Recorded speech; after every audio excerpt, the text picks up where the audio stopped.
What are you doing right now? Is it something that you really love? Millions of people at this very second are doing exactly what makes them happy.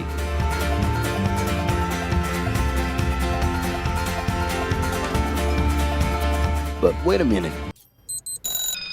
You spend a big part of your life working. And any job has the potential to drive you insane. I think this is a good time for a break. But, of course, there's a bright side.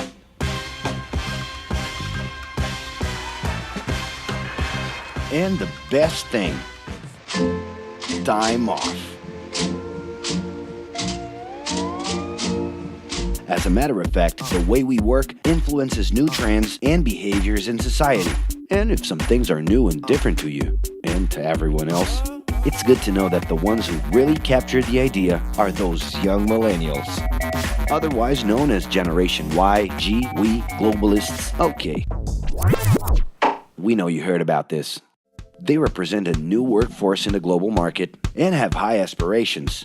Half of them already have or plan to open their own businesses. Because of their digital, liquid, and collective mindset, they are affecting the way we produce and work in the future. Sounds complicated? Actually, keeping things simple was the motto that baby boomers worked by in the 60s and 70s. Rules were a lot clearer back then. The workspace was confined to the office. Responsibilities were individual-based and very specific, and you knew exactly the right time to start and finish your day. At that time, after the World Wars, the institution represented the security that everyone was dreaming about. Because of this, it made total sense to be a company man and respond well to linear and hierarchical structures. But be careful. Once you chose a career, it was a decision that would pretty much last for the rest of your life.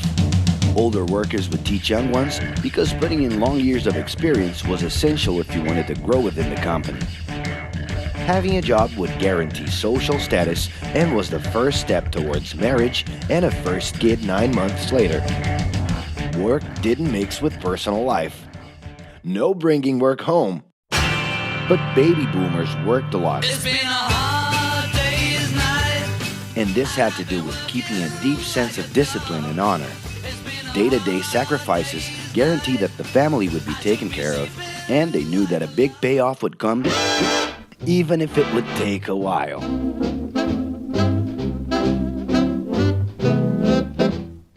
However, Generation X redefined the time relationship between work and reward. Super confident, extroverted, very competitive, and doing everything in their power to achieve quick growth, these guys were always on the lookout for better offers. A profitable idea could easily put them into a leadership position based on meritocracy without taking their experience into account. As they searched for more ways to personally stand out and be professionally independent, they relied on degrees, including MBAs and PhDs, to get ahead of their competitors. Pressure, pushing down on me, pressing down on you. No man has spoken. In this more individualistic style of thinking, a nice wardrobe and a business card could help them close better deals and expand their network. Being in the right place at the right time is what would define the work schedule. Business time was extended into the happy hour. This mix between personal and professional life turned a workaholic into someone who was admirable and even sexy. In the grace of your love. The winner was whoever could get onto the board of directors in the shortest time possible I can do anything if I can just get a chance. and thus immediately live out the pleasures of this achievement. You want the money, you control the witness. I'll leave you lonely, don't move you into business. But today, the journey's a little different. It really seems more important to have fun on the ride than to make it to the final destination.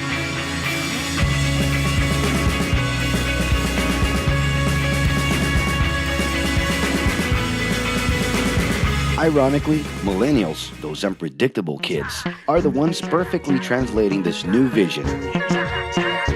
In a time when pleasure determines professional accomplishment, they know, like no one else, how to recognize opportunities that link passion with work. It's not right, but it's now or never. The creative economy, new professions, an entrepreneurship boom, and the new collective power are painting a brilliant and never-before-seen scenario. No wonder millennials are so impatient. The speed at which they connect with the world sets the pace for their work relations. Projects that only will make a difference in the long term just don't stimulate them. And they need constant feedback so they can feel that their efforts are being recognized. So? It's great. I love it. The traditional pyramid inside of companies doesn't really fit with these anxious young people. They're excited about working with older generations, but only if the relationship is on equal terms and with mutual respect. It's all about exchanging knowledge, no matter your age. Being that millennials find empowerment in discovering things on their own. It's natural for them to diversify their channels and seek out informal types of education instead of simply picking out a major. In the end, professional commitment is not just a norm. It's something that naturally comes from truly engaging experiences. Besides having a job, it's become more important to have a purpose that can be carried out in different forms at the same time. Mobility, shared workspaces, home offices, and the possibility to create your own hours make work always present, anytime and everywhere. For that reason, people with different work styles are having more freedom to tap into their talents, and even those with introverted personalities can transform their ideas into million-dollar businesses. Yes, you can stay in your pajamas as long as you maintain an updated and attractive profile across your social network.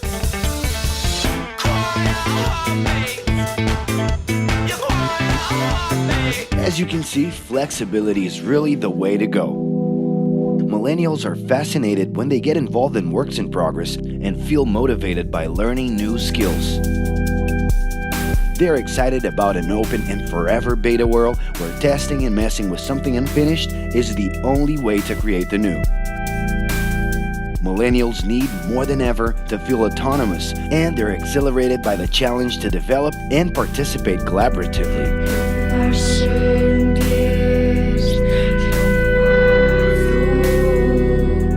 They can change direction quickly and don't let attachments hold them back. It's about living better in the present with no illusion that the future can be controlled.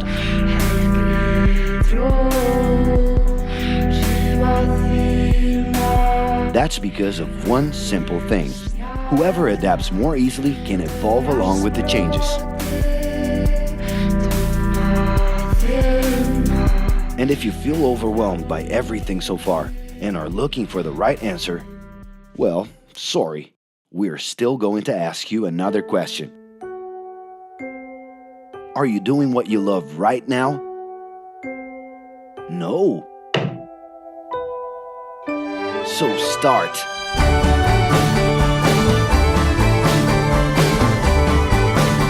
The clock is ticking and your life is in a hurry. Discover your life's purpose and make it happen. Loving your work will put you in motion.